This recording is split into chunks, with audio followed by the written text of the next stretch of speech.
Assalamualaikum warahmatullahi wabarakatuh. Puji syukur kepada Allah Subhanahu wa Ta'ala dan sholawat serta salam kepada Nabi Muhammad SAW. Di sini saya akan memperkenalkan diri dan rekan-rekan saya.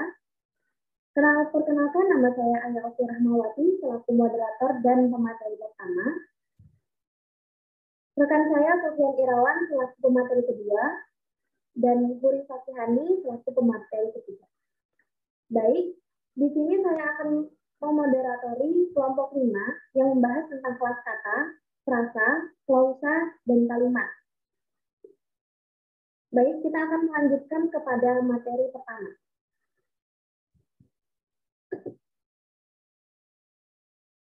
Kelas kata.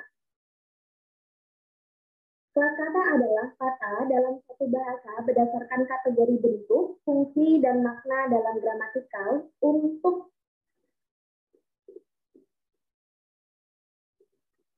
menyusun kalimat baik dan benar dan dengan berdasarkan pola-pola kalimat baku, pemakaian bahasa harus mengenali fungsi kelas kata terlebih dahulu agar tidak terjadi kesalahan. Kelas kata memiliki fungsi sebagai berikut. Yang pertama adalah melambangkan pemikiran atau gagasan. Kedua, membentuk macam-macam struktur kalimat serta memperjelas makna gagasan. Ketiga, pembentukan suatu makna frasa, klausa, dan kalimat. Keempat, membentuk gaya atau pengungkapan.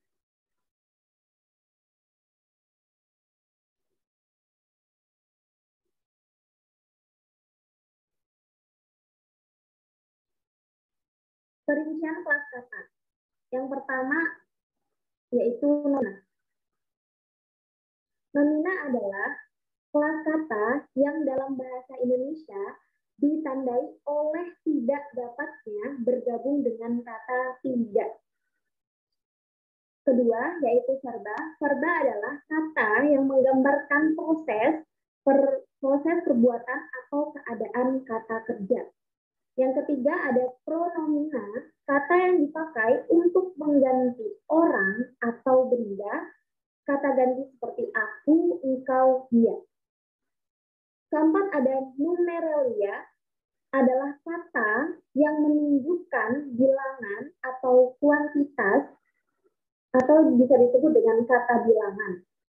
Yang kelima ada adjektiva, kata yang menerangkan nomina, dan secara umum dapat bergabung dengan kata lebih dan sangat. Yang terakhir, adverbia, kata yang memberikan keterangan pada verba, adjektiva, nomina, predikat, atau kalimat misalnya sangat, lebih, tidak. Materi selanjutnya yaitu frasa dan klausa akan disampaikan oleh rekan saya Sofian Irawan. Kepadanya saya persilakan. 2. Frasa. Frasa adalah gabungan dua kata atau lebih yang bersifat non-predikatif. Artinya frasa hanya terdiri dari salah satu fungsi. Bisa terdiri dari subjek saja, bisa juga hanya terdiri dari verba atau bisa diambil dengan preposisi.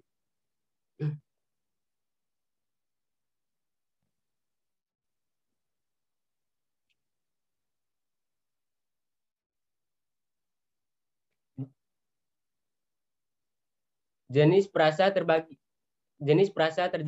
menjadi dua. Satu, frasa eksosentrik. Frasa yang tidak memiliki konstruksi sama dengan unsur atau komponen pembentuknya. Artinya salah satu komponen frasa eksosentrik tidak dapat saling mengisi ketika dipisahkan. Frasa eksosentrik dibagi menjadi dua, frasa direktif dan frasa non-direktif. Kedua, frasa endosentrik. Frasa yang memiliki distribusi sama atau setara, sehingga ketika salah satu unsur dihilangkan, frasa tersebut akan tetap dapat digunakan. Frasa endosentrik dibagi menjadi tiga, frasa aposif, frasa koordinatif, dan frasa atributif. 3. Klausa. Klausa adalah satuan gramatikal yang mengandung predikat dan berpotensi menjadi kalimat. Dalam tata bahasa adalah sekumpulan kata yang terdiri dari subjek dan predikat. Walau dalam bahasa dan beberapa jenis klausa, subjek dari klausa mungkin tidak tampak secara eksplisit.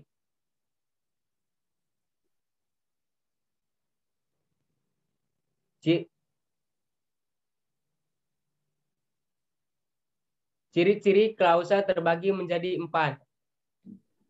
1. Terdiri dari 2 kata atau lebih. 2. Mengandung subjek dan predikat.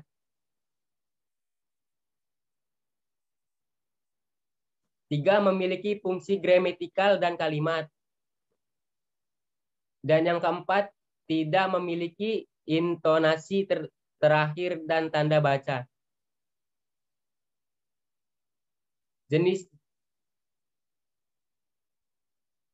Jenis-jenis klausa. Berdasarkan strukturnya, klausa 1. Klausa bebas. 2. Klausa terikat.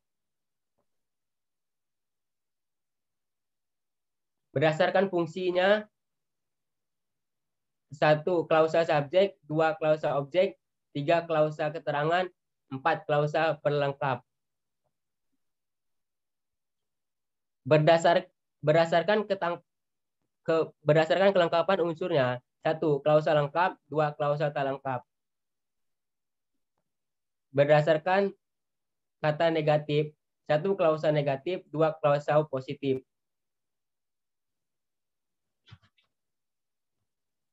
Berdasarkan fungsi predikatnya, 1. Klausa verbal. 2. Klausa nominal. 3. Klausa adjektifal. 4. Klausa profesional, dan yang kelima klausa numeral. Baik, selanjutnya ke materi ketiga, yaitu huruf fasihan. Kepadanya saya persilahkan.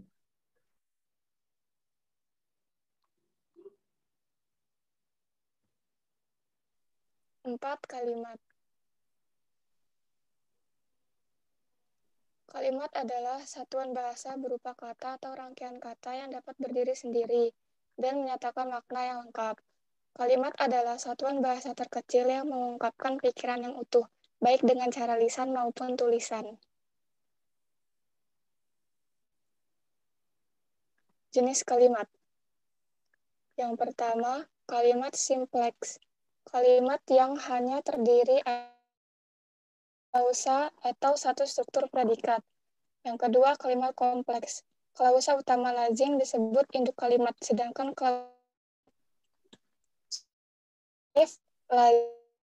kalimat jemuk. Kalimat yang besar kalimat. 4. Efektif. Kalimat yang dapat mengungkapkan sesuatu bicara. Yang kelima, kalimat partisipal. Kalimat yang biasanya menggunakan kata seperti Anda, kamu, kita, atau kata ganti yang ditunjukkan untuk manusia. Yang keenam, kalimat majemuk campuran. Kalimat yang merupakan gabungan dari kalimat majemuk setara dengan kalimat majemuk bertingkat.